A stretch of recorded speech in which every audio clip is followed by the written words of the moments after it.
আল্লাহ তাআলা যখন জিবরাইল আলাইহিস সালামকে বলে, জিবরাইল আলাইহিস সালামও তাকে ভালোবাসতে শুরু করে।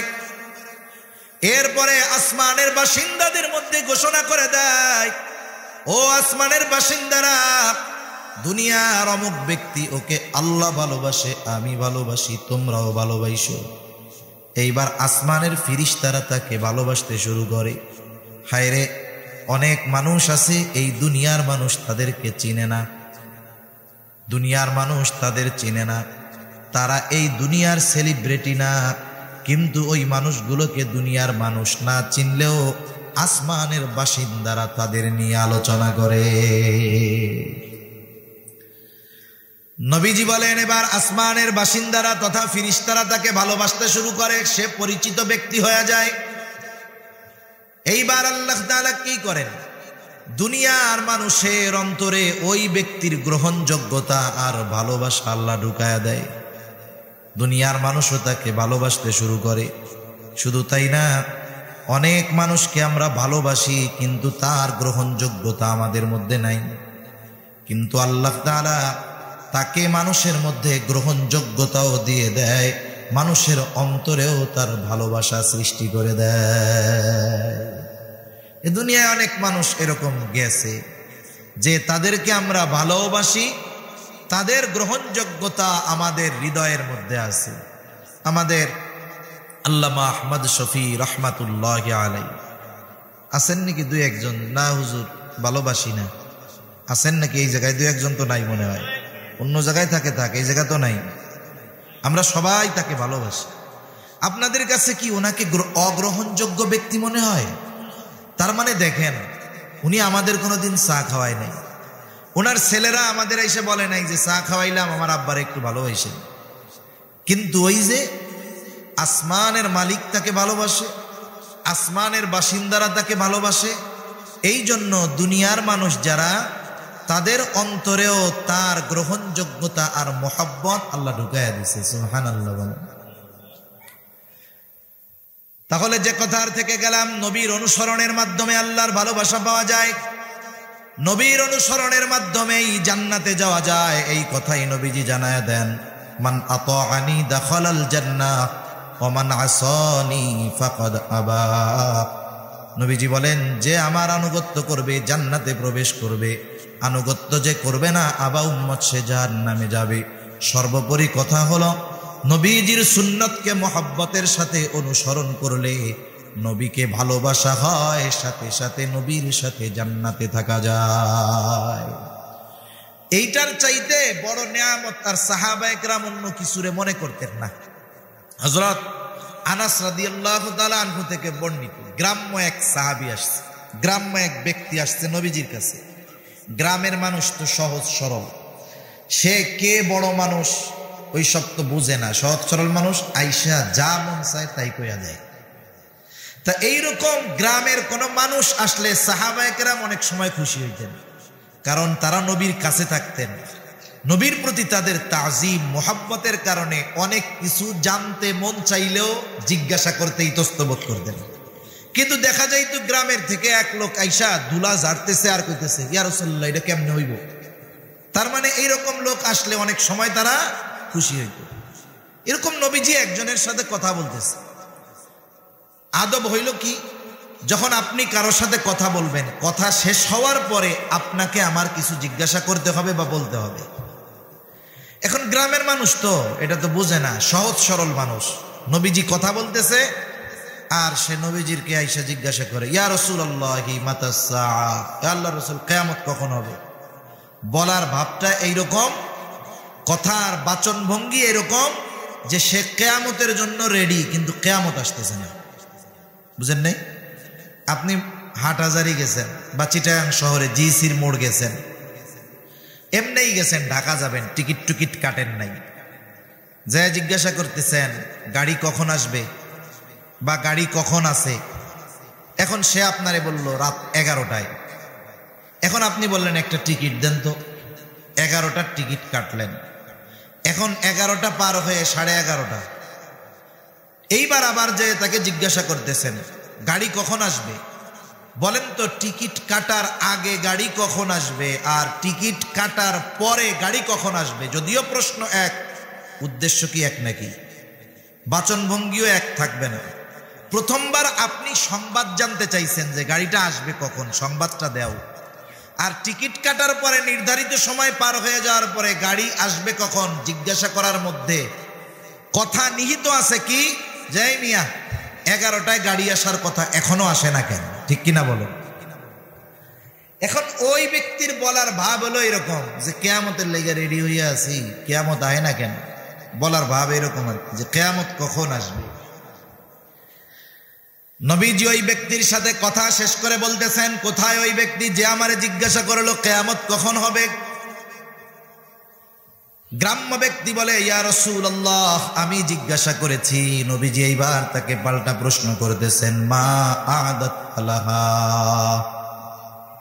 তুমি কিয়ামতের জন্য কি পাথেয় সংগ্রহ করেছো? লোকটা সহজ সরল জবাব, আমি আল্লাহ এবং তার রাসূলকে ভালোবাসি। এই জবাবের মধ্যে কোনো লৌকিকতা নাই, কৃত্রিমতা নাই।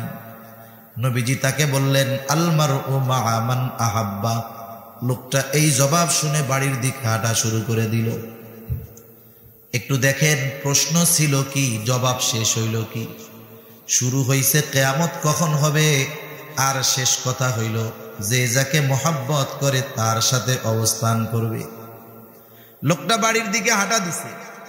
হযরত আনাস রাদিয়াল্লাহু তাআলা আনহু বলেন, নবীর মুখে শুনলাম, আল মারউ মাআ মান আহাব্বা, যে যাকে মোহাব্বত করে তার সাথে অবস্থান করবে। হযরত আনাস রাদিয়াল্লাহু তাআলা আনহু বলেন, ইসলাম গ্রহণের পরে এই কথা শুনে আমরা যতটা খুশি হয়েছি, আর কোনো কথার দ্বারা এর চাইতে বেশি খুশি হই না। তার মানে তারা চিন্তা করতেছে, দুনিয়ায় তো নবীর পাশে আছি, জান্নাতে গিয়ে কি নবীর পাশে পাওয়া যাবে, নবীর সাথে কি থাকা যাবে? এই চিন্তা তাদের মধ্যে ছিল, কিন্তু প্রশ্ন করতে সাহস করে না। গ্রামের মানুষ আইসা জিজ্ঞাসা করছে, নবীজি তার প্রশ্নের উদ্দেশ্য অনুধাবন করতে পারছেন, আর ওই জবাবের মাধ্যমে সাহাবায়ে কেরাম তাদের অন্তরের প্রশ্নের জবাব পেয়ে গেছে। চিন্তা করছে, জবাব তো পেয়ে গেছি, কারণ তারা তো নিশ্চিত যে আমি আমার জীবনের চাইতেও বেশি ভালো নবীকে বাসি। ঠিক কিনা বলেন? সেজন্য সাহাবায়ে কেরাম নবীর সাথে জান্নাতে অবস্থান করাটাকে কত বড় নেয়ামত মনে করতেন। আমাদেরও নবীর সাথে জান্নাতে অবস্থান করার সুযোগ আছে। কিসের মাধ্যমে? বলে নবীর সুন্নতকে মোহাব্বত এবং অনুসরণ করার মাধ্যমে। রাসূলুল্লাহ সাল্লাল্লাহু আলাইহি ওয়াসাল্লাম আমাদের জন্য আল্লাহ তাআলার পক্ষ থেকে বিশেষ অনুগ্রহ, আমাদের জন্য বড় এক নেয়ামত যে আমরা মুহাম্মাদুর রাসূলুল্লাহ সাল্লাল্লাহু আলাইহি ওয়াসাল্লামের উম্মত হতে পারছি। এটা আল্লাহ তাআলার পক্ষ থেকে আমাদের প্রতি তার বিশাল বড় এক অনুগ্রহ। রাসূলুল্লাহ সাল্লাল্লাহু আলাইহি ওয়াসাল্লাম, তাকে ভালোবাসার সাথে আমাদের ঈমানের সম্পর্ক আছে। আর তার প্রতি মুমিনের ভালোবাসা কখনো কমে না, বরং তার আলোচনা মানুষ যত শোনে, তার ব্যাপারে যত জানে, তার প্রতি সময়ের সাথে সাথে ভালোবাসা মহব্বত আরো বাড়তে থাকে। ঠিক কিনা বলেন? তিনি এমন একজন ব্যক্তি, দুনিয়ার মানুষ যদি কারো বিরুদ্ধে কোনো অপবাদ দেওয়াই হয়, অপবাদ মানে যেই দোষ সে করে নাই তাকে সেই দোষে অভিযুক্ত করা। একটা মানুষকে আমরা যত মহব্বত করি না কেন, সাধারণ মানুষ, তার ব্যাপারে যদি কোনো কেউ অপবাদ দেয় যে সে এই অপরাধটা করছে, তাহলে দেখা যাবে ওই ব্যক্তির মহব্বতের মানুষদের মধ্যে কমপক্ষে 2টা ভাগ হয়ে যাবে। কেউ কেউ বলবে না, অমুক এই কাজটা করতেই পারে না। আবার কেউ কেউ সন্দেহ পোষণ করবে, বলবে আরে মিয়া, কিছু না হইলে কি একেবারে এরকম বলে নাকি, কিছু রটে কিছু বটে। তার মানে কিছু মানুষ হয়তো এই অপবাদ সত্য হতে পারে এটা মনে করবে। ঠিক কিনা বলেন? বলেন তো, এই পৃথিবীতে নবীজির যত উম্মত আছে, বেঈমানদের কথা বাদ দেন, ইমানদার যারা আছে, যারা নবীকে মানে, তারা ছাড়া পৃথিবীর সবাই যদি নবীর চরিত্রের ব্যাপারে কোনো অপবাদ দেওয়ার প্রচেষ্টা করে, দুঃসাহস করে, বলেন তো যার হৃদয়ে ন্যূনতম বিশ্বাস আছে আল্লাহর প্রতি, রাসূলের প্রতি, কেউ কি রাসূলের ব্যাপারে এই অপবাদ বিশ্বাস করবে?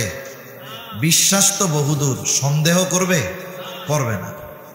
বরং কি হবে, কেউ যদি অপবাদ দেওয়ার এই দুঃসাহস করে, অপবাদ দাতার বিরুদ্ধে যার ন্যূনতম ঈমান আছে সেও প্রতিবাদ করবে, যদি জীবন দেওয়া লাগে জীবনও দিয়ে দিবে। ঠিক কিনা বলেন? তাহলে রাসূলুল্লাহ সাল্লাল্লাহু আলাইহি ওয়াসাল্লামের সম্মান মর্যাদা এত বেশি যে সারা পৃথিবীর সবাই অপবাদ দেওয়ার অপচেষ্টা করলেও তার মান মর্যাদা কমবে না, বরং সময়ের সাথে সাথে তার সম্মান শুধু বাড়তে থাকবে। তার প্রতি ঈমানদারদের মহব্বত, ভালোবাসা বাড়তে থাকবে। রাসূলুল্লাহ সাল্লাল্লাহু আলাইহি ওয়াসাল্লামের প্রতি উম্মতের মহব্বত কেন বাড়বে না? কারণ তিনিও তো তার উম্মতকে সর্বোচ্চ ভালোবাসতেন। অনেক সময় আমরা ভাবতে পারি যে আমরাই শুধু ভালোবাসি, তা নয়। আমরা ভালোবাসার আগে রাসূলুল্লাহ সাল্লাল্লাহু আলাইহি ওয়াসাল্লাম আমাদেরকে যে ভালোবাসেন, এই ভালোবাসার উপমা, নিদর্শন, প্রমাণ আমাদের মধ্যে রেখে গেছেন। রাসূলুল্লাহ সাল্লাল্লাহু আলাইহি ওয়াসাল্লাম সব সময় তার উম্মতের ব্যাপারে ফিকির করতেন, চিন্তা করতেন। আমরা যদি দুনিয়ার কোনো বড় ব্যক্তির কাছে যাওয়ার সুযোগ পাই, প্রেসিডেন্টের কাছে যাওয়ার সুযোগ পাই, প্রধানমন্ত্রীর কাছে যাওয়ার সুযোগ পাই, বড় ব্যবসায়ীর কাছে যাওয়ার সুযোগ পাই, আমরা কি করব? আগে নিজের কথা বলবো আর নিজের পরিবার পরিজনের কথা বলবো। ঠিক কিনা? যে আমার এই প্রয়োজনগুলো মিটায়া দেন, আমার আত্মীয় স্বজনের এই ব্যবস্থাগুলো কইরা দেন। কিন্তু আল্লাহ তাআলা আমার আপনার নবীকে মেহমান বানায়া আরশে আজিমে নিয়ে গেছেন। ওইখানে গিয়ে নবী নিজের কথা বলেন নাই, ওইখানে গিয়ে নবী আল্লাহর কাছে উম্মতের কথাই বলছে। সুবহানাল্লাহ! কত গভীর ভালোবাসা উম্মতের প্রতি আমার আপনার নবীর। আব্দুল্লাহ ইবনে আমর ইবনুল আস রাদিয়াল্লাহু তাআলা আনহু তিনি বর্ণনা করেন, রাসূলুল্লাহ সাল্লাল্লাহু আলাইহি ওয়াসাল্লাম মসজিদে নববীর মধ্যে বসা, সাহাবায়ে কেরাম উপস্থিত। সাহাবায়ে কেরাম উপস্থিত, উনি হঠাৎ করে তিলাওয়াত করতেছেন। কি তিলাওয়াত করেন? যা আল্লাহ তাআলা ইব্রাহিম আলাইহিস সালামের ব্যাপারে কোরআনুল কারীমে নাজিল করছে। ইব্রাহিম আলাইহিস সালামের ব্যাপারে কি নাজিল করেছেন আল্লাহ তাআলা? ইব্রাহিম আলাইহিস সালাম তার গুনাহগার উম্মতের জন্য আল্লাহ তাআলার কাছে ক্ষমা প্রার্থনা করছেন, দোয়া করছেন। ওই দোয়াটা আল্লাহ তাআলা কোরআনুল কারীমের মধ্যে জানিয়ে দিয়েছেন। কি দোয়া করছে? আল্লাহ তাআলা বলেন, রব্বি ইন্নাহুন্না আযলালনা কাসীরাম মিনান নাস ফামান তাবিআনি ফাইন্নাহু মিন্নি ওয়া মান আসানি ফাইন্নাকা গফুরুর রহিম। ইব্রাহিম আলাইহিস সালাম তার উম্মতের ব্যাপারে আল্লাহ তাআলার কাছে বলতেছে, রব ইন্নাহুন্না আযলালনা কাসীরাম মিনান নাস, এই প্রতিমাগুলো, এই মূর্তিগুলো অধিকাংশ মানুষকে পথচ্যুত করে ফেলছে, পথভ্রষ্ট করে ফেলছে। ফামান তাবিআনি ফাইন্নাহু মিন্নি, তবে যারা আমার আনুগত্য করেছে, আমার কথা মেনেছে, ঈমান এনেছে, ফাইন্নাহু মিন্নি, যে আমার আনুগত্য করেছে সে তো আমার দলভুক্ত। ওয়া মান আসানি ফাইন্নাকা গফুরুর রহিম, আর যে আমার আনুগত্য করে নাই, আমার কথা মেনে মূর্তি পূজা ছাড়ে নাই, ঈমান আনে নাই, যদিও মূর্তি পূজা বাদ দেয় নাই, তথাপি কিন্তু তারা ইব্রাহিম আলাইহিস সালামেরই উম্মত। আমার আপনার নবীজির নবুয়তির পর থেকে নিয়ে কিয়ামত পর্যন্ত যত মানুষের আগমন হবে, হোক সে মুমিন হোক সবাই কিন্তু নবীজির উম্মত। ইব্রাহিম আলাইহিস সালাম তার উম্মতের জন্য দোয়া করেন। প্রত্যেকটা নবী তার উম্মতকে মহব্বত করে ভালোবাসে। উম্মত ইমানদার হোক আর বেঈমান হোক, প্রত্যেকটা নবীর অন্তরের মধ্যে তার প্রত্যেকটা উম্মতের প্রতি ভালোবাসা আছে না না? আছে। সন্তান যেটা খারাপ, ভালোগুলার চাইতে খারাপটার জন্য মা বাবার পেরেশানি বেশি থাকে। দোয়া যখন করে আল্লাহর কাছে, ভালোগুলার চাইতে খারাপটার জন্য বেশি দোয়া করে। যখন কারো কাছে দোয়া চায়, ভালোটার চাইতে খারাপটার জন্য বেশি দোয়া চায়, ঠিক কিনা বলেন? তাইলে ভালোগুলার চাইতে খারাপটার জন্য দোয়া বেশি চায় কেন? বলে যদিও খারাপ কিন্তু সন্তান তো তার, ঠিক কিনা বলেন? একটু মেহরবানি করে সামনে চলে আসেন, একটু কষ্ট করে সামনের ফাঁকা জায়গাগুলো পূরণ করে একটু মিশে মিশে আইসা বসেন। যেহেতু জায়গা স্বল্প, বসতে কষ্ট হবে, আমরা একটু যদি কষ্ট করে আর এক ভাইকে বসার সুযোগ দেই তাহলে সুন্দর হবে। এটা আগে আগে চলে আসে। তাহলে মা বাবা মোহাব্বতের কারণে, ভালোবাসার কারণে সন্তান খারাপ হলেও তার জন্য দোয়া করে, তাকে ভুলা যায় না। সন্তানের প্রতি মা বাবার মোহাব্বত যত বেশি, তার চাইতে উম্মতের প্রতি নবীদের ভালোবাসা অগণিত গুণ বেশি। সন্তান খারাপ হওয়ার পরেও মা বাবা যেমন সন্তানের জন্য আল্লাহ তাআলার কাছে দোয়া করে, নবীগণ তাদের কথায় ঈমান না আনার পরেও উম্মতের মোহাব্বতের কারণে অবাধ্য উম্মতের জন্য আল্লাহ তাআলার কাছে দোয়া করে। ইব্রাহিম আলাইহিস সালাতু ওয়াস সালাম বলেন, ওয়ামান আসানি ফাইন্নাকা গফুরুর রহিম। আর যারা আমার আনুগত্য করে নাই, কেমন যেন ইব্রাহিম আলাইহিস সালাম বলে, রব আমার কথা না মানলেও তো ওরা আমার উম্মত। আপনি যদি চান আপনি আমার গুনাহগার উম্মতগুলোকেও ক্ষমা করে দিতে পারেন। মূলত এই কথাটাই ইব্রাহিম আলাইহিস সালাম বলেন, রব যারা আমার আনুগত্য করে নাই, আপনি তো গফুর, আপনি তো রহিম, আপনি যদি চান তাহলে আমার গুনাহগার উম্মতগুলোকেও আপনি মাফ করে দিতে পারেন। এই দোয়া ইব্রাহিম আলাইহিস সালাম উম্মতের ব্যাপারে করছে, আল্লাহ তাআলা কোরআনে জানাইছেন। নবী এই দোয়া তিলাওয়াত করছে। ওয়াকালা ঈসা আলাইহিস সালাম, ইন তুআযিবহুম ফাইন্নাহুম ইবাদুক ওয়া ইন তাগফির লাহুম ফাইন্নাকা আনতাল আজিজুল হাকীম। ঈসা আলাইহিস সালাম তার উম্মতের ব্যাপারে আল্লাহ তাআলার কাছে দোয়া করে বলে, ইন তুআযিবহুম ফাইন্নাহুম ইবাদুক, আপনি যদি তাদেরকে আযাব দেন, শাস্তি দেন, ফাইন্নাহুম ইবাদুক, তারা তো আপনারই বান্দা। ওয়া ইন তাগফির লাহুম, আর যদি আপনি তাদেরকে ক্ষমা করে দেন, ফাইন্নাকা আনতাল আজিজুল হাকীম, আপনি তো মহাপরাক্রমশালী, মহাপ্রজ্ঞাময়। তার মানে ঈসা আলাইহিস সালাম বলে, রব আমার এই উম্মতগুলো তো আপনারও বান্দা, আপনি তো আজিজ, আপনি তো হাকিম, আপনি তো আজিজ, আপনি তো হাকিম, আপনি যদি চান আমার এই গুনাহগার উম্মত, আপনার গুনাহগার বান্দাগুলোকে আপনি মাফ করে দিতে পারেন।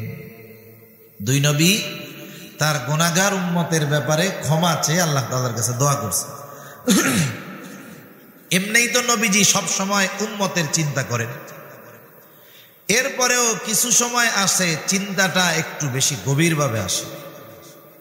দুই নবীর দোয়া যখন নবীজি তিলাওয়াত করছেন, নবীজির গুনাহগার উম্মতের কথা নবীজির অন্তরে আরো বেশি মনে পড়তেছে।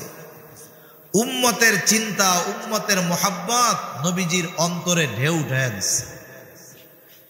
নবীজি এইবার তার উম্মতের ব্যাপারে দোয়া করতেছেন। কি করেন? ফারাফা ইয়াদাইহি ওয়া ক্বালা আল্লাহুম্মা উম্মতি উম্মতি ওয়া বাকা। নবীজি দুই হাত উঁচু করে কান্না করেন আর বলেন, আল্লাহ আমার উম্মত, আমার উম্মত, আমার উম্মত। আর কিছু বলেন না। আল্লাহ তাআলা জিবরাইল আলাইহিস সালাতু ওয়াস সালামকে বলে, জিবরাইল যাও, গিয়ে মুহাম্মাদের কান্নার কারণ জিজ্ঞাসা করো। যদিও আল্লাহ তাআলা তার কান্নার কারণ জানে, এরপরেও জিবরাইল আলাইহিস সালামকে বলেন, যাও তুমি গিয়া মুহাম্মাদের কান্নার কারণ জিজ্ঞাসা করো। জিবরাইল আলাইহিস সালাম চলে আসছেন, এসে জিজ্ঞাসা করে, আপনি কেন কান্না করেন? আপনার কান্নার কারণটা কি? যদিও আপনার কান্নার কারণ আপনার রব জানে, এরপরেও তিনি জানতে চায়। এইবার নবীজি জিবরাইল আলাইহিস সালামের কাছে উম্মতের ক্ষমার ব্যাপারে, এক কথায় উম্মতের ব্যাপারে সব কথা বললেন। জিবরাইল আলাইহিস সালাম আল্লাহ তাআলার কাছে গিয়ে বলে, আল্লাহ আপনার হাবিবের কান্নার কারণ হলো তার উম্মত। আল্লাহ তাআলা বলেন, জিবরাইল যাও মুহাম্মদকে গিয়ে খবর দিয়া দাও, আমি অচিরেই তাকে তার উম্মতের ব্যাপারে সন্তুষ্ট করব, তাকে অসন্তুষ্ট করব না। ওয়ালা সাউফা ইউতিকা রাব্বুকা ফাতারদা। আল্লাহ তাআলা বলেন, অচিরেই আপনার রব আপনাকে এমন কিছু দিবে আপনি খুশি হয়ে যাবেন। রাসূলুল্লাহ সাল্লাল্লাহু আলাইহি ওয়াসাল্লাম বলেন, আমি ততক্ষণ খুশি হব না যতক্ষণ আমার একটা উম্মত জাহান্নামে থাকবে। সুবহানাল্লাহ।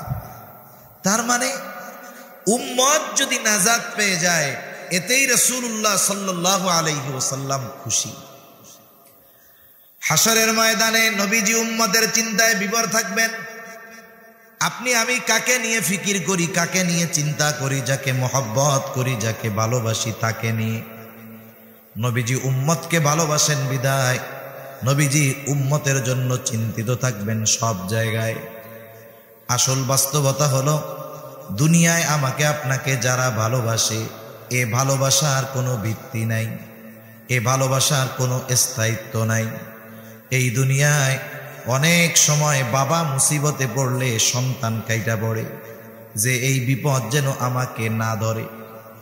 অনেক সময় যেই বন্ধু জীবন দিতে চায়, বিপদে পড়লে সেও পালিয়ে যায়, ঠিক না?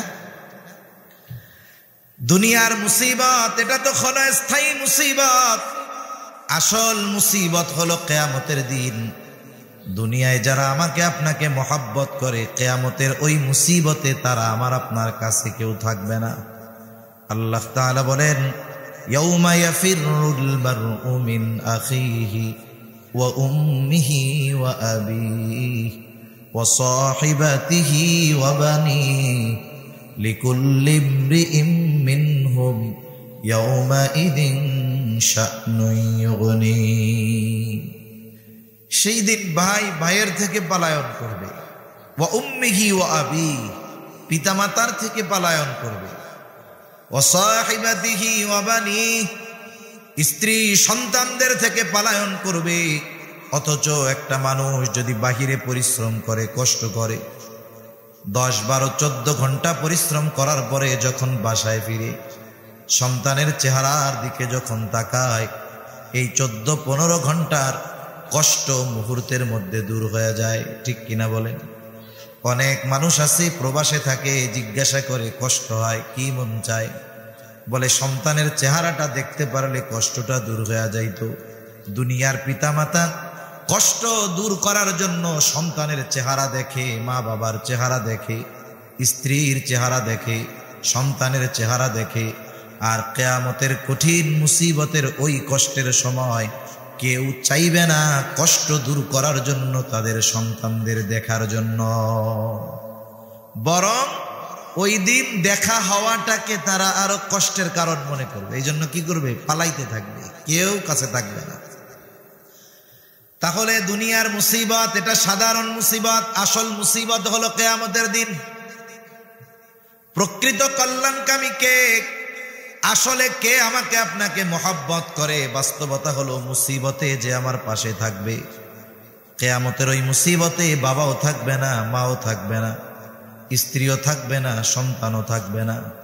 কিন্তু ওই কঠিন মুসিবতের দিন সবাই চিন্তিত থাকবে, কিন্তু আমার আপনার নবী আমাকে আপনাকে ভুলবে না। সবাই চিন্তা করবে নিজের জন্য, নবী চিন্তা করবেন উম্মতের জন্য। মানুষ যখন চিন্তিত থাকে সে এক জায়গায় স্থির থাকতে পারে না। যার বাড়ি বড় সে বিছানায় একটু শয়, ঘুম আসে না, হাঁটাহাঁটি করে, বারান্দায় যায়, উঠান দিয়া পায়চারি করে, আর একবার বাড়ির ছাদে যায়, মানে এক জায়গায় স্থির থাকতে পারে না। নবীজিও তো হাসরের ময়দানে উম্মতের নাজাতের চিন্তায় চিন্তিত থাকবেন, নাজাতের জন্য চিন্তিত থাকবেন। এই জন্য নবীজিও এক জায়গায় স্থির থাকবেন না। একবার নবীজি দৌড়ায় চলে যাবেন পুলসেরাতের কাছে, না জানি কোনো উম্মত এটা পাড়ি দিতে ব্যর্থ হয়ে যায়। আবার চলে যাবেন হাউজে কাউসারের কাছে, না জানি কোনো উম্মত পানি পানে মাহরুম হয়ে যায়। আবার দৌড়ায় চলে যাবেন জাহান্নামের কাছে, না জানি কোনো উম্মতকে জাহান্নামে দিয়ে দেওয়া হয়। আবার চলে যাবেন দৌড়ায় মিজানের কাছে, না জানি ওজনের পাল্লায় কেউ ধরা পড়ে যায়। আবার যদি উম্মতের জন্য সুপারিশের প্রয়োজন হয়ে যায়, আল্লাহর দরবারে ছুটে যাবেন উম্মতের জন্য সুপারিশ করতে। এভাবে নবীজি এক জায়গা থেকে আর এক জায়গায় যাইতে থাকবেন, যে কোথাও যেন আমার উম্মত ধরা না পড়ে যায়। সব নবী জান্নাত অভিমুখে রওনা হয়ে যাবে, জান্নাতের দরগড়ায় পৌঁছিয়ে যাবে। জান্নাতের দরজা বন্ধ, খোলা হবে না। জিজ্ঞাসা করা হবে, কি ব্যাপার, বন্ধ কেন, খোলো না কেন? বলে, যিনি আসলে খোলা হবে তিনি আসেন নাই। কে তিনি? কোথায় তিনি? বলে, তিনি হাসরের ময়দানে আছেন। কি করেন? বলেন, উম্মতের চিন্তায় চিন্তিত। তিনি ততক্ষণ পর্যন্ত, আমার আপনার নবী ততক্ষণ পর্যন্ত জান্নাত অভিমুখে রওনা হবেন না, ততক্ষণ না যতক্ষণ না তার ওই উম্মত তার ব্যাপারে আল্লাহ তাআলার পক্ষ থেকে জান্নাতের নিশ্চয়তা যতক্ষণ তিনি না পাবেন, ততক্ষণ পর্যন্ত নবী নিজে জান্নাত অভিমুখে রওনা হবে না। তার যে উম্মতের যাররা পরিমাণ ঈমান আছে তার ব্যাপারেও জান্নাত নিশ্চিত করবেন, এরপরে নিজে জান্নাতে ঢুকবেন। সুবহানাল্লাহ। অথচ ওই হাসরের ময়দানে আমাকে আপনাকে, দুনিয়াতে যাদেরকে আমরা প্রিয়জন মনে করি, এরা কেউ আমাদের চিনবে না। রাসূলুল্লাহ সাল্লাল্লাহু আলাইহি ওয়াসাল্লামের উম্মতের প্রতি এই মহব্বত, ভালোবাসা কত গভীর, কত বেশি। রাসূল সাল্লাল্লাহু আলাইহি ওয়াসাল্লাম একদিন সাহাবা কিরাম নবীজির সাথে, নবীজি পথ চলতেছেন, হঠাৎ করে তিনি বলেন, আমার ভাইদেরকে আমার দেখতে মন চায়। সকলে বলে, ইয়া রাসূলুল্লাহ, আমরা কি আপনার ভাই নই? নবীজি বলেন, না, তোমরা আমার সাথী। তাহলে আপনার ভাই কারা? নবীজি বলেন, আমার পরে আমাকে না দেখে যারা আমার উপরে ঈমান আনবে তারাই হলো আমার ভাই। যারা আমারে মাইনা চলবে এরাই হলো আমার ভাই। এর দ্বারা কি বোঝানো যায়? কিয়ামত পর্যন্ত যত মানুষ নবীর আদর্শ অনুসরণ করবে, এদের প্রতি নবীজি যে তার ভালোবাসা আছে, এই কথা আমাদেরকে জানায় দিয়ে গেছে। অনেক সময় অনেক মানুষের দ্বারা কষ্ট পাওয়ার কারণে তাদের প্রতি আমাদের মহব্বত, ভালোবাসা থাকে না। অনেক সময় যদি সন্তান বাবাকে কষ্ট দেয়, কত বাবা আছে মরার সময় ওসিয়ত করে, যেন আমি ওর মুখটা না দেখি, আমি মরলে যেন ও আমার জানাজায়ও না আসে। রাগ হইয়া অনেক বাবা এরকম অভিশাপ দেয় না? দেয়। কত আপনজন কষ্ট পাওয়ার কারণে আপনজনের মাধ্যমে তার সাথে সম্পর্কই রাখে না, বদদোয়াও করে। কিন্তু নবীজি উম্মতের দ্বারা কত আঘাত প্রাপ্ত হয়েছেন, কখনো উম্মতের জন্য বদদোয়া করেন নাই। নবীজি গেছেন তায়েফে, কাফেররা কি পরিমাণ আঘাত করেছে আমার আপনার নবীজির গায়ে। পাথরের আঘাতে নবীজির গায়ের মধ্যে ক্ষত হয়ে গেছে, রক্ত বেয়ে গা ভিজে গেছে, জামা ভিজে, রক্ত পা বেয়ে জুতার মধ্যে পড়ে, রক্ত শুকিয়ে জুতা পায়ের সাথে আটকে গেছে। স্বাভাবিকভাবে অনেকে রক্তদান করেছেন, 200, 250, 150 গ্রাম রক্ত যদি শরীর থেকে বের করা হয়, যার রক্ত নেওয়া হয় অনেক সময় অজ্ঞান হয়ে পড়ে যায়, উঠতে পারে না।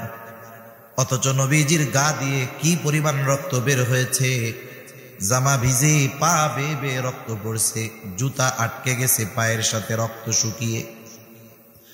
পড়ন্ত বিকালে নবীজি এক জায়গায় বিশ্রাম নিচ্ছেন। জিবরাইল আলাইহিস সালাম চলে আসলেন, এসে সালাম দিয়ে বলে, ইয়া রাসূলুল্লাহ, এই কওম আপনার সাথে কেমন আচরণ করেছে আপনার মালিক সব দেখছে। আমার সাথে একজন ফেরেশতা পাঠানো হয়েছে যে আগে আসে নাই। এইবার ওই ফেরেশতা এসে নবীজিকে সালাম দিয়ে বলে, ইয়া রাসূলুল্লাহ, আমি পাহাড়ের দায়িত্বে নিয়োজিত ফেরেশতা, আল্লাহ তাআলা আমাকে আপনার আদেশ পালনের জন্য আপনার কাছে পাঠিয়েছে। আপনি যদি নির্দেশ দেন যে এদেরকে নিশ্চিহ্ন করে দেওয়ার জন্য, তাহলে 2 পাহাড় দিয়ে আমি এদেরকে পিষা দিব, অস্তিত্বহীন হয়ে যাবে। আপনার সাথে এমন আচরণ করছে, আপনি শুধু যদি নির্দেশ দেন তাহলে 2টা পাহাড় দিয়ে এদেরকে কি করব? পিষে দিব। এখনো ক্ষত তো শুকায় নাই, রক্তও আছে। নবীজি চিন্তা করতেছেন যে এরা হয়তো কথা মানব না, কিন্তু এদের পরবর্তী প্রজন্ম তো কথা মানতে পারে, ঠিক কিনা? নবীজি ক্লান্ত দেহ নিয়ে বিশ্রাম করতেছিলেন। এই কথার পরে একটু সোজা হয়ে উঠে বসছে। ফেরেশতা বলে, আপনি নির্দেশ দেন 2 পাহাড় দিয়ে এদেরকে পিষে দেই। আর নবীজি এদের কথার জবাবে, ফেরেশতার কথার জবাবে বলে, বাল আরজু আন ইয়াখরুজাল্লাহু মিন আসলাবিহিম মান ইয়াবুদুল্লাহা ওয়াহদাহু ওয়া লা ইউশরিকু বিহি শাইআ। নবীজি কেমন যেন বলে, তুমি আমারে বলতেছো আদেশ দেন পিষা শেষ করে দেই, অথচ আমি এদের ব্যাপারে আল্লাহ তাআলার কাছে এই আশা পোষণ করি যে আল্লাহ তাআলা হয়তো এদের মধ্য থেকে এমন এক প্রজন্ম বের করবে, এমন এক সম্প্রদায় বের করবে যারা এক আল্লাহর ইবাদত করবে, তার সাথে কারো শরীক করবে না। তাহলে যারা দুনিয়ায় আসে নাই তাদের ব্যাপারেও নবীজি চিন্তিত। এরা হয়তো অন্যায় করছে, কিন্তু এদের সন্তানরা নাও করতে পারে, ঈমান আনতে পারে। একটা মানুষের হৃদয়ে তার উম্মতের প্রতি কত ভালোবাসা মোহাব্বত থাকলে এই কথা বলতে পারে। এর আগে নবী তো দোয়া করছে এরকম, নূহ আলাইহিস সালাম উম্মতের অবাধ্যতায় বাধ্য হইয়া দোয়া করছে, ক্বালা নূহুর রাব্বি লা তাযার আলাল আরদি মিনাল কাফিরিনা দাইয়ারা। বলছে, আল্লাহ এই জমিনের একটাও আপনি ছেড়ে দিয়েন না। অথচ আমার আপনার নবী যাদের দ্বারা নির্যাতিত হইছেন তাদের ব্যাপারেও বদদোয়া করেন নাই। এর চাইতে মোহাব্বতের বহির্প্রকাশ আর কি হতে পারে? এখন একটা বিষয় হলো, নবীজি আমাদের কত মোহাব্বত করেন, ভালোবাসেন। দুনিয়ার মানুষের কথা বাদ দেন, নবীজির হাদিসগুলো এক পাশে রাখেন। কিছু মানুষের কথা আছে, মানুষ এত বিশ্বাস করে 1000 জন যদি বলে তার বিপরীতে ওই একজনের কথা মানুষ বেশি বিশ্বাস করে। এমন অনেক বিশ্বস্ত মানুষ আমাদের সমাজে এখনো আছে না নাই? আছে। আমার আপনার নবী আমাকে আপনাকে, আমাদের নবী আমাদেরকে কত মোহাব্বত করে, ভালোবাসে, কথা আল্লাহ তাআলা জানিয়ে দেন। আমাদের প্রতি নবীজির ভালোবাসা কত বেশি, উম্মতের প্রতি নবীজির ভালোবাসা কত, আল্লাহ তাআলা সেই কথা জানিয়ে দিয়ে বলেন, লাকাদ জাআকুম রাসূলুম মিন আনফুসিকুম আজিজুন আলাইহি মা আনিতুম হারিসুন আলাইকুম বিল মুমিনিনা রাউফুর রহিম। আল্লাহ তাআলা বলেন, লাকাদ জাআকুম রাসূলুম মিন আনফুসিকুম, তোমাদের মধ্য থেকে তোমাদের জন্য এমন একজন রাসূলের আগমন ঘটেছে। সেই রাসূল তোমাদের জন্য কেমন? আল্লাহ তাআলা 1 নম্বরে বলেন, তিনি হলেন তার উম্মতের জন্য আজিজ, আজিজুন আলাইহি মা আনিতুম, তার মানে তোমাদের জন্য যেটা কষ্টের সেটা তার জন্য কষ্টের। তার মানে উম্মত যেটাতে কষ্ট পায় নবীও সেটাতে কষ্ট পায়। সহজ কথায় সমব্যথী।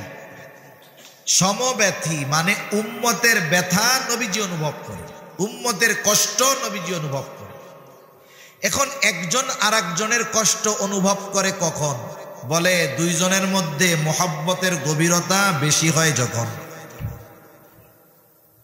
মনে করেন একজন লোকের সন্তান ছোট, অসুস্থ হয়েছে, 2, 2.5, 3 বছর বয়স, ছোট বাচ্চা, আব্বু আব্বু ডাকে, অনেক মহব্বত করে সন্তানকে মা বাপ।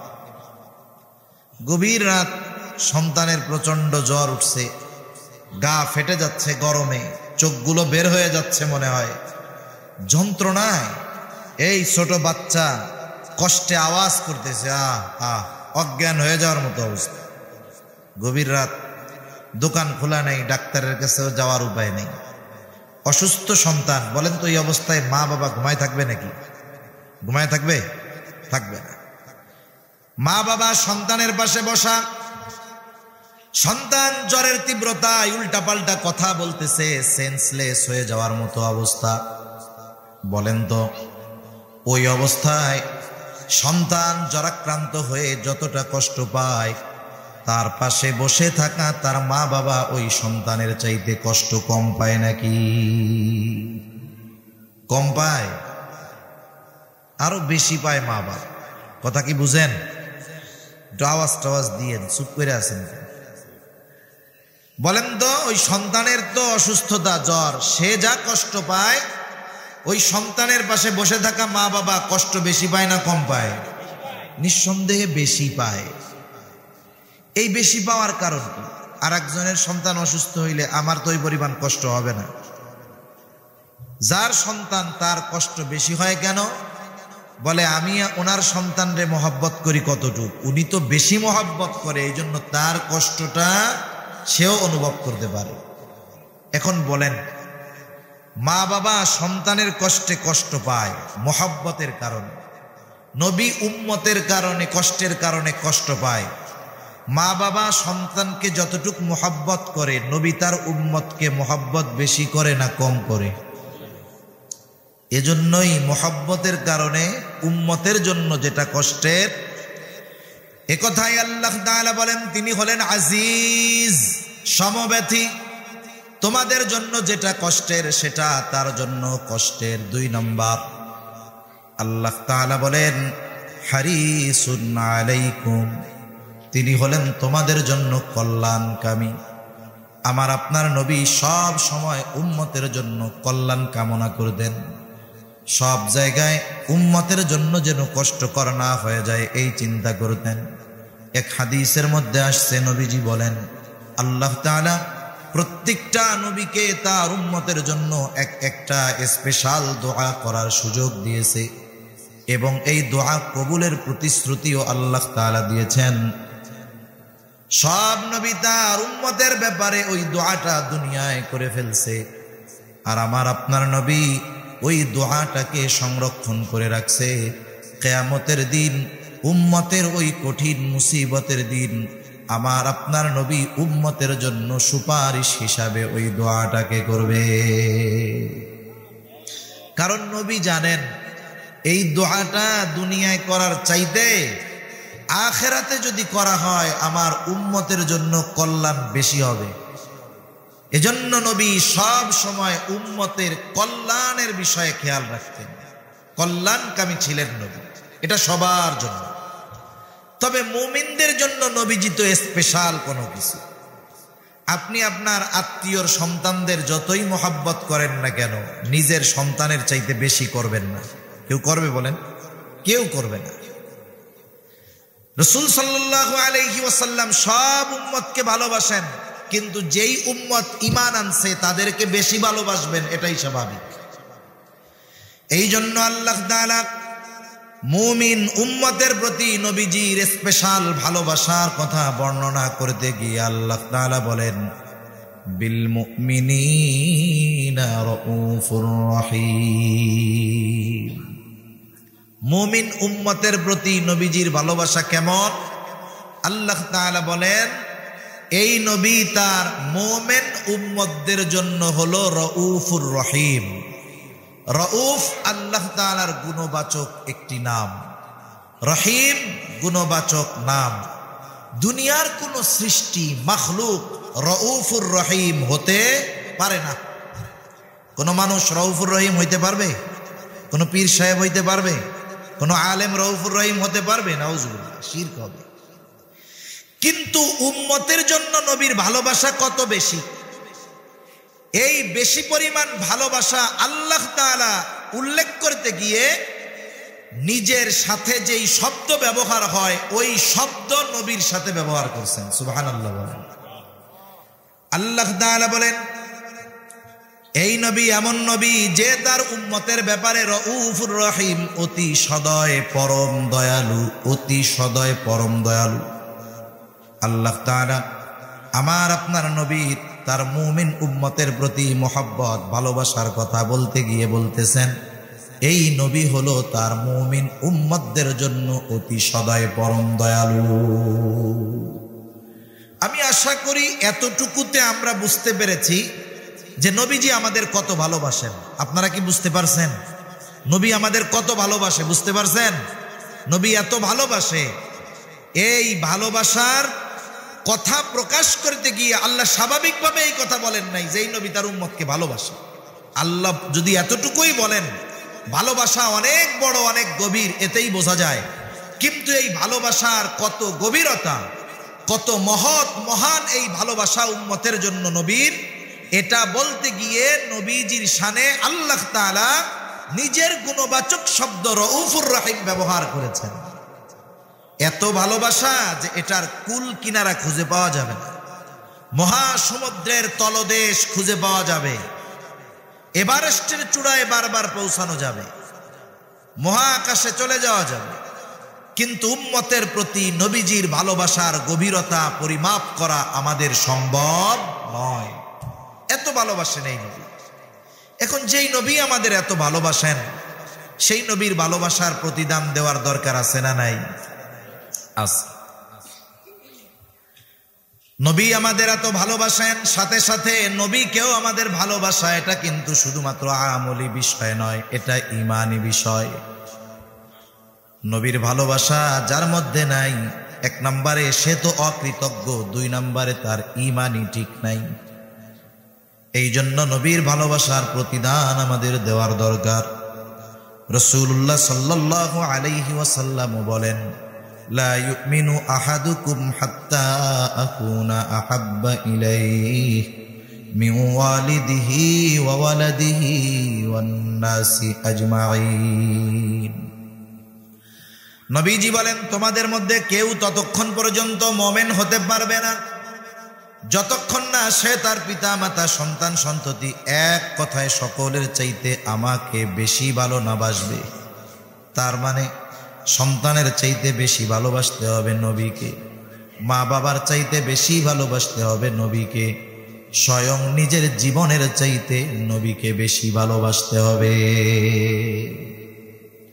হযরত ওমর রাদিয়াল্লাহু তাআলা আনহু নবীজিকে বলতেছে, ইয়া রাসূলুল্লাহ সাল্লাল্লাহু আলাইহি ওয়াসাল্লাম, আপনাকে আমি আমার জীবনের পরে সবচাইতে বেশি ভালোবাসি। নবীজি বললেন, না, হয় নাই। একটু পরেই হযরত ওমর রাদিয়াল্লাহু তাআলা আনহু বলেন, ইয়া রাসূলুল্লাহ, এই মুহূর্ত থেকে আমি আপনাকে আমার জীবনের চাইতেও বেশি ভালোবাসি। তার মানে নবীর ভালোবাসা হবে নিজের জীবনের চাইতেও বেশি। একটা মানুষ নিজের জীবন বাঁচানোর জন্য সব কিছু করতে পারে, কিন্তু আফসোস আমরা এমন নবীর উম্মত হওয়ার পরেও নবীকে ভালোবাসতে গিয়া সব কিছু করতে পারি না। জীবন তো সব সময় দেওয়া লাগে না, কিন্তু কিছু কিছু সময় আছে মহব্বতের প্রকাশ করার জন্য কিছু বিষয় করা লাগে, এগুলো আমরা করতে পারি না। আমাদের অভ্যাস হইলো আমরা একবারে লাস্টেরটা দিব, জীবন দিব, কিন্তু অন্য কিছু করতে পারব না। বুঝেন নাই? শুধু জীবনই দিব, অন্য কিছু করতে পারবো না। এখন যার মুখে দাড়ি নাই, এর যদি বলি দাড়ি রাখেন, নবীরে তো মহব্বত করেন জীবনের চাইতে বেশি, এখন জীবনের চাইতে যাকে বেশি মহব্বত করি, তার অনুসরণ করতে গিয়ে, তাকে ভালোবাসতে গিয়ে মানুষ যদি দুই চার কথা বলে, তাতে কোনো অসুবিধা আছে? অসুবিধা নেই। দুনিয়ার নিজামটা কি? দুনিয়ার নিয়ম হলো কোনো প্রভাবশালী ব্যক্তির পক্ষে কথা বলতে গিয়ে কেউ যদি তাকে কিছু বলে, আর এই খবরটা যদি প্রভাবশালী ব্যক্তির কাছে পৌঁছায় যে ভাই অমকে আপনার পক্ষে বলতে গিয়ে, আপনার কথা বলতে গিয়ে মানুষের বেশি কথা শুনছে। এখন যার পক্ষে বলতে গিয়ে বেশি কথা শুনলো, ওই লোকের কাছে যখন খবরটা পৌঁছাবে, যে বেশি কথা শুনছে, বলেন তো তার প্রতি তার মহব্বত বাড়বে না কমবে? আগে অপরিচিত হলেও এখন পরিচিত হয়ে যাবে, আগে না চিনলেও এখন চিনবে, আগে কাছে আসতে পারতো না, এখন পাশে নিজে ডাইকা বসাবে। তাহলে নবীজির মহব্বত, নবীজির অনুসরণ করতে গিয়ে যদি মানুষের কথা শুনতে হয়, দুনিয়ার নেতার জন্য কথা শুনে যদি নেতার মহব্বতের পাত্র হওয়া যায়, নবীর অনুসরণ করতে গিয়ে, মহব্বতের বহির্প্রকাশ করতে গিয়ে যদি মানুষের কথা শুনতে হয়, তাহলে নবীজির প্রিয় পাত্র হওয়া যাবে। ঠিক কিনা বলেন? এজন্য আমাদের উচিত নবীজির মহব্বতের বহির্প্রকাশ করা, নবীজিকে মহব্বত করা। এখন প্রশ্ন হলো, কেমনে আমরা নবীকে মহব্বত করব? আবু বকর নবীজিকে সামনে পেয়েছে, মহব্বতের প্রকাশ করতে গিয়া নিজের সব সম্পদ নবীজির পায়ে হাজির করছে। নবীজিকে সামনে পেয়েছে আবু বকর, নবীজির জন্য জীবন দিতে প্রস্তুত হয়ে গেছে। নবীজিকে সামনে পেয়েছে তালহা, শত্রুর অস্ত্রের সামনে নবীজির জন্য পিঠটাকে ঢাল বানায়া দিছে। আমরা তো নবীকে সামনে পাই নাই, নবীকে কেমনে মহব্বত করব? আমার আপনার নবীকে কেমনে মহব্বত করতে হবে? নবীকে মহব্বত করার পদ্ধতি দুনিয়ার কারো কাছ থেকে শেখা লাগবে না। আমার আপনার নবীকে মহব্বত করার পদ্ধতি স্বয়ং নবী শিখায়া দিয়েছে। আপনি আমি যাকে মহব্বত করব, তার শেখানো পদ্ধতি অনুসরণ করলে ওই মহব্বত ঠিক মতো করা হবে। যদি নিজের মন গড়া পদ্ধতিতে করতে যাই, তাহলে দেখা যাবে মহব্বতের ভিতরে আদবের খেলাফ হয়ে যাইতে পারে। ঠিক কিনা বলেন? এজন্য নিরাপদ পদ্ধতি গ্রহণ করাই ভালো, নিরাপদ রাস্তা অবলম্বন করা ভালো। যেহেতু নবীর থেকে তাকে মহব্বত করার পদ্ধতি নবীর থেকেই বলা আছে কেমনে করতে হবে। রাসূল আকরাম সাল্লাল্লাহু আলাইহি ওয়াসাল্লামকে মহব্বত করার পদ্ধতি আমার আপনার নবী নিজেই জানায়া দেন। নবীজি বলেন, মান আহাব্বা সুন্নতি ফাকাদ আহাব্বানি ওয়া মান আহাব্বানি কানা মাই ফিল জান্নাহ। নবীজি বলেন, যে আমার সুন্নতকে মহব্বত করলো, সে আমি নবীকে মহব্বত করলো। আর নবীকে যে মহব্বত করবে, নবী জানায়া দেন, সে আমার সাথে জান্নাতে অবস্থান করবে। এখন আপনারে এক দেশের টিকিট দেওয়া হয়েছে, যে এই যে হলো আপনার বিমানের টিকিট, এটা দিয়ে আপনি সৌদি আরব যাইতে পারবেন। এই টিকিট দিয়ে 10 দিন সৌদি আরবের মক্কার যেই ক্লক টাওয়ার, সেই হোটেলে আপনি থাকতে পারবেন। কত বড় অফার না? যতই অফার থাক, যদি আপনার ভিসা না থাকে যাওয়া যাবে? অফার ঠিক আছে, কিন্তু কি নাই? ভিসা নাই। অফারের ঘোষণা পাইয়া খুশি হইলেন, কিন্তু ভিসা নাই, যাওয়া যাবে না, ওইখানে পৌঁছানো যাবে না। তাহলে নবীর সাথে জান্নাতে থাকা যাবে সুন্নতকে মহব্বত করলে। এই অফার পাইয়া গেলাম, কিন্তু এখন জান্নাতে যদি না যাইতে পারি, তাইলে তো আর নবীর সাথে থাকতে পারবো না। এখন জান্নাতে যাওয়ার রাস্তা কি? নবী তাও বলে দেন। আমার আপনার নবী বলেন, কুল্লু উম্মতি ইয়াদখুলুনাল জান্নাতা ইল্লা মান আবা। নবীজি বলেন, আমার সব উম্মত জান্নাতে প্রবেশ করবে, আবা উম্মত ছাড়া। সাহাবায়ে কেরাম প্রশ্ন করে, ইয়া রাসূলুল্লাহ, আবা উম্মত কারা? নবীজি বলেন, মান আতাআনি দাখালাল জান্নাহ ওয়া মান আসানি ফাকাদ আবা। নবীজি বলেন, যারা আমার আনুগত্য করবে তারা জান্নাতে প্রবেশ করবে, যারা আমার আনুগত্য করবে না তারা আবা উম্মত, তারা জান্নাতে প্রবেশ করতে পারবে না। তাহলে যদি দুই হাদিসকে আমরা একত্রিত করি, অর্থটা কি? বলে নবীকে মোহাব্বত করার পদ্ধতি হইল নবীর সুন্নতকে মোহাব্বতের সাথে অনুসরণ করা। সুন্নতকে মোহাব্বত করতে হবে, অনুসরণও করতে হবে। এই যে লাইট জ্বলতেছে, কত আলো, এখন একটা লাইট দুইটা তার দেওয়া আছে, একটার মধ্যে আছে কারেন্ট আর একটার মধ্যে কারেন্ট নাই। এখন বলেন তো, যদি কেউ চিন্তা করে যেই লাইনটায় কারেন্ট নাই ওইটা বাদ দিয়ে একেবারে পাওয়ার হাউস থেকে সর্বোচ্চ ভোল্টেজের লাইন এক পাশে লাইটের লাগায়া দিব, যত ভোল্টেজের লাইন লাগানো হোক, যদি আর্থিং লাইন না দেওয়া হয় বিদ্যুৎ কি জ্বলবে? লাইট জ্বলবে? জ্বলবে না।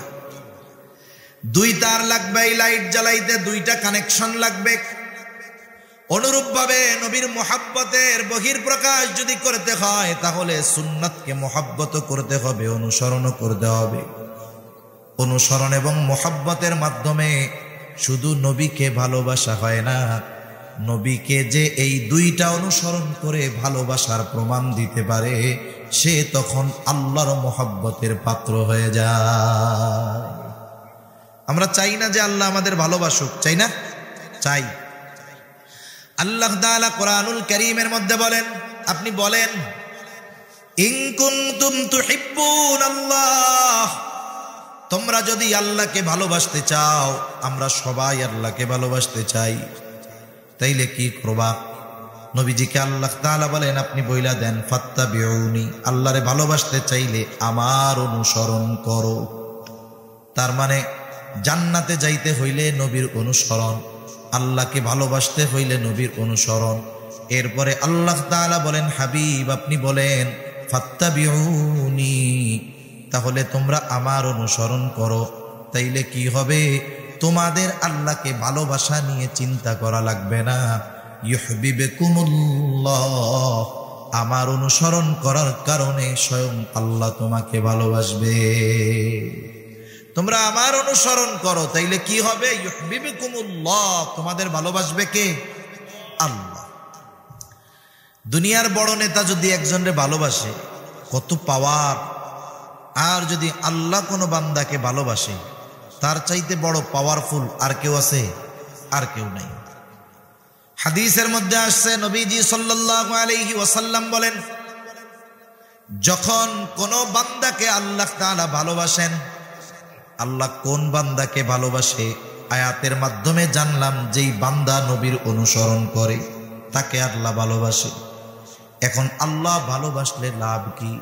নবীজি বলেন, যখন কোনো বান্দাকে আল্লাহ তাআলা ভালোবাসে, আল্লাহ তাআলা জিবরাইল আলাইহিস সালামকে ডেকে বলে, জিবরাইল, দুনিয়ার অমককে আমি আল্লাহ ভালোবাসি, তুমিও ভালোবাসো। আল্লাহ তাআলা যখন জিবরাইল আলাইহিস সালামকে বলে, জিবরাইল আলাইহিস সালামও তাকে ভালোবাসতে শুরু করে। এরপরে আসমানের বাসিন্দাদের মধ্যে ঘোষণা করে দেয়, ও আসমানের বাসিন্দারা, দুনিয়ার অমুক ব্যক্তি ওকে আল্লাহ ভালোবাসে, আমি ভালোবাসি, তোমরাও ভালোবাসো। এইবার আসমানের ফিরিস্তারা তাকে ভালোবাসতে শুরু করে। হায়রে, অনেক মানুষ আছে এই দুনিয়ার মানুষ তাদেরকে চিনে না, দুনিয়ার মানুষ তাদের চিনে না, তারা এই দুনিয়ার সেলিব্রিটি না, কিন্তু ওই মানুষগুলোকে দুনিয়ার মানুষ না চিনলেও আসমানের বাসিন্দারা তাদের নিয়ে আলোচনা করে। নবীজি বলেন, এবার আসমানের বাসিন্দারা তথা ফিরিস্তারা তাকে ভালোবাসতে শুরু করে, সে পরিচিত ব্যক্তি হয়ে যায়। এইবার আল্লাহ তাআলা কি করেন? দুনিয়ার মানুষের অন্তরে ওই ব্যক্তির গ্রহণযোগ্যতা আর ভালোবাসা আল্লাহ ঢুকায়া দেয়। দুনিয়ার মানুষও তাকে ভালোবাসতে শুরু করে। শুধু তাই না, অনেক মানুষকে আমরা ভালোবাসি কিন্তু তার গ্রহণযোগ্যতা আমাদের মধ্যে নাই, কিন্তু আল্লাহ তাআলা তাকে মানুষের মধ্যে গ্রহণযোগ্যতাও দিয়ে দেয়, মানুষের অন্তরেও তার ভালোবাসা সৃষ্টি করে দেয়। এ দুনিয়ায় অনেক মানুষ এরকম গেছে যে তাদেরকে আমরা ভালোবাসি তাদের গ্রহণযোগ্যতা আমাদের হৃদয়ের মধ্যে আছে। আমাদের আল্লামা আহমদ শফি রহমাতুল্লাহি আলাইহি আছেন নাকি দুই একজন? না হুজুর, ভালোবাসি না। আছেন নাকি এই জায়গায়? দুই একজন তো নাই মনে হয়, অন্য জায়গায় থাকে, এই জায়গা তো নাই। আমরা সবাই তাকে ভালোবাসি। আপনাদের কাছে কি ওনাকে অগ্রহণযোগ্য ব্যক্তি মনে হয়? তার মানে দেখেন, উনি আমাদের কোনোদিন চা খাওয়ায় নাই। ওনার ছেলেরা আমাদের এসে বলে নাই যে চা খাওয়াইলাম, আমার আব্বার একটু ভালোবাসেন। কিন্তু ওই যে আসমানের মালিক তাকে ভালোবাসে, আসমানের বাসিন্দারা তাকে ভালোবাসে। এই জন্য দুনিয়ার মানুষ যারা, তাদের অন্তরেও তার গ্রহণযোগ্যতা আর মোহাব্বত আল্লাহ ঢুকাইয়া দিছে। সুবহানাল্লাহ বলেন। তাহলে যে কথার থেকে গেলাম, নবীর অনুসরণের মাধ্যমে আল্লাহর ভালোবাসা পাওয়া যায়, নবীর অনুসরণের মাধ্যমেই জান্নাতে যাওয়া যায়, এই কথাই নবীজি জানায়া দেন। মান আতাআনি দাখালাল জান্নাহ ওয়া মান আসানি ফাকাদ আবা।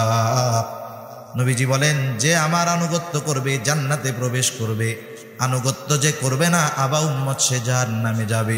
সর্বোপরি কথা হলো, নবীজির সুন্নতকে মহব্বতের সাথে অনুসরণ করলে নবীকে ভালোবাসা হয়, সাথে সাথে নবীর সাথে জান্নাতে থাকা যায়। এইটার চাইতে বড় নেয়ামত আর সাহাবায়ে কেরাম অন্য কিছুরে মনে করতেন না। হযরত আনাস রাদিয়াল্লাহু তাআলা আনহু থেকে বর্ণিত, গ্রাম্য এক সাহাবী আসছে, গ্রাম্য এক ব্যক্তি আসছে নবীজির কাছে। গ্রামের মানুষ তো সহজ সরল, সে কে বড় মানুষ ওই সব তো বুঝে না। সহজ সরল মানুষ আইসা যা মন চায় তাই কইয়া যায়। তা এইরকম গ্রামের কোন মানুষ আসলে সাহাবায়ে কেরাম অনেক সময় খুশি হইতেন, কারণ তারা নবীর কাছে থাকতেন। নবীর প্রতি তাদের তাজিম মোহাব্বতের কারণে অনেক কিছু জানতে মন চাইলেও জিজ্ঞাসা করতে ইতস্তবোধ করতেন। কিন্তু দেখা যাইতো গ্রামের থেকে এক লোক আইসা ধুলা ঝাড়তেছে আর কইতেছে, ইয়া রাসূলুল্লাহ এটা কেমনে হইব। তার মানে এইরকম লোক আসলে অনেক সময় তারা খুশি হইত। এরকম নবীজি একজনের সাথে কথা বলতেছে। আদব হইল কি, যখন আপনি কারোর সাথে কথা বলবেন, কথা শেষ হওয়ার পরে আপনাকে আমার কিছু জিজ্ঞাসা করতে হবে বা বলতে হবে। এখন গ্রামের মানুষ তো এটা তো বুঝে না, সহজ সরল মানুষ। নবীজি কথা বলতেছে আর সে নবীজির কে আইসা জিজ্ঞাসা করে, ইয়া রাসূলুল্লাহি মাতা সাআ, ইয়া আল্লাহর রাসূল কিয়ামত কখন হবে।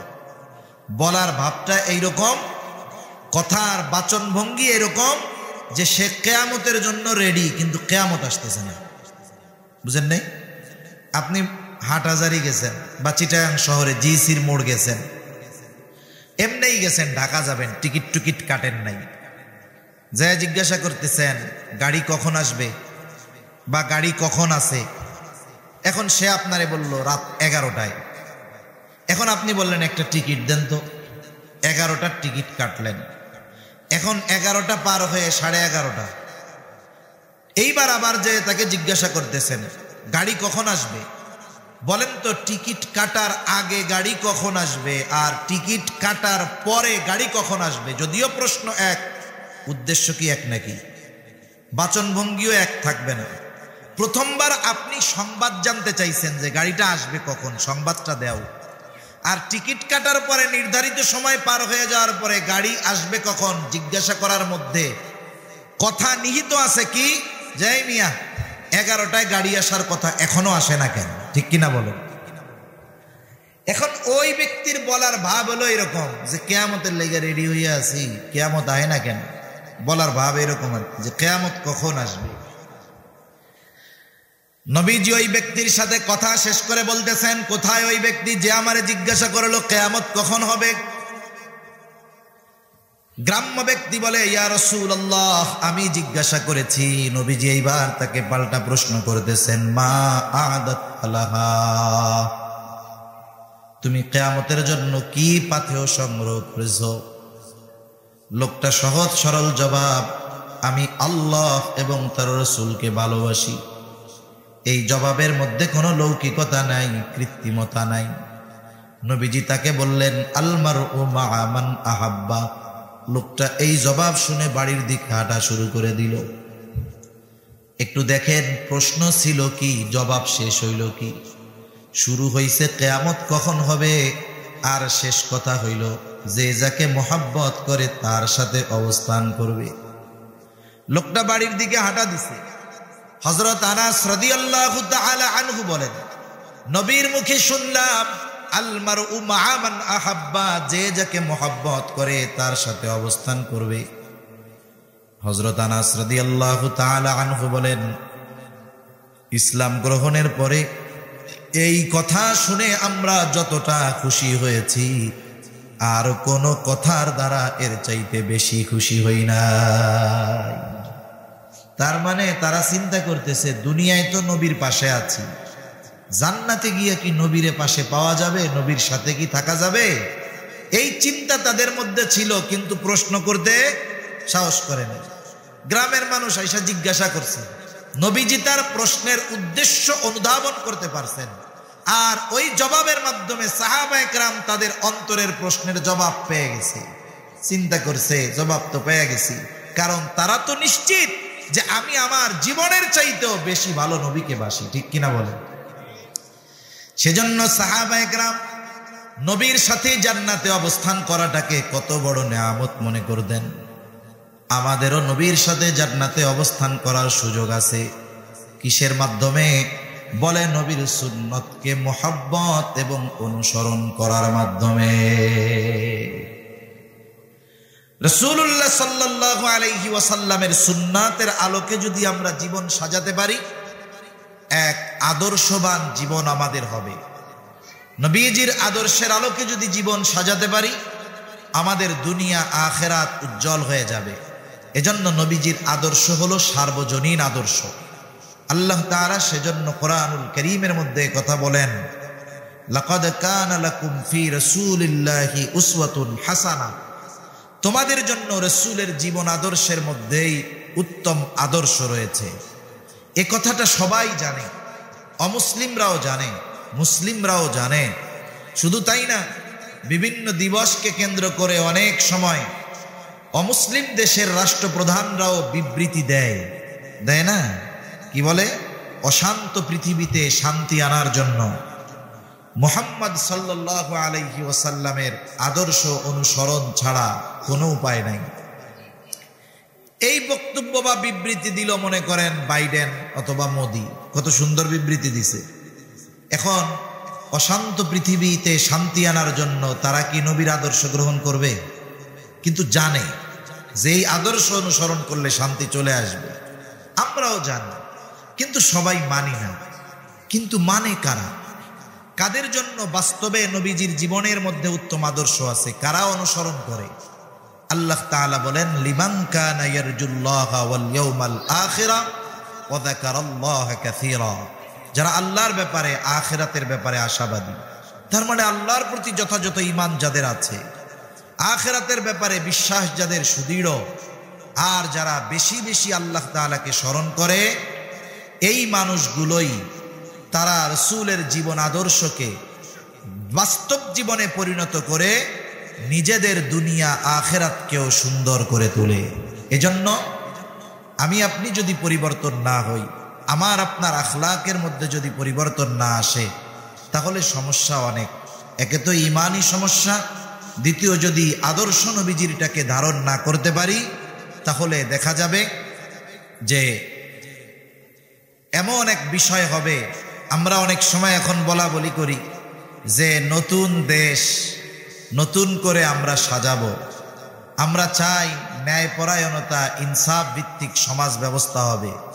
এখন উত্তম আদর্শ যদি আমাদের মধ্যে না আসে, আমরা যদি রাসূলের আদর্শ সুন্নাতকে গ্রহণ না করি, বাস্তব জীবনে আমল না করি, তাহলে কি হবে? শাসকের চেহারার পরিবর্তন হবে, কিন্তু চরিত্রের পরিবর্তন হবে না। এজন্য উত্তম চরিত্র বিনির্মাণে, উত্তম দেশ বিনির্মাণে, উত্তম জাতি বিনির্মাণে রাসূল আকরাম সাল্লাল্লাহু আলাইহি ওয়াসাল্লামের সুন্নাত আদর্শ এটা অবশ্যই লাগবে। নবীর সুন্নাত আদর্শবিহীন উত্তম জাতি গঠন করা অসম্ভব, ঠিক কিনা বলেন? আল্লাহ তাআলা আমাদের অন্তরে তার এবং তার হাবিবের মোহাব্বত দিয়ে ভরপুর করে দেন। সকলে বলি আমিন।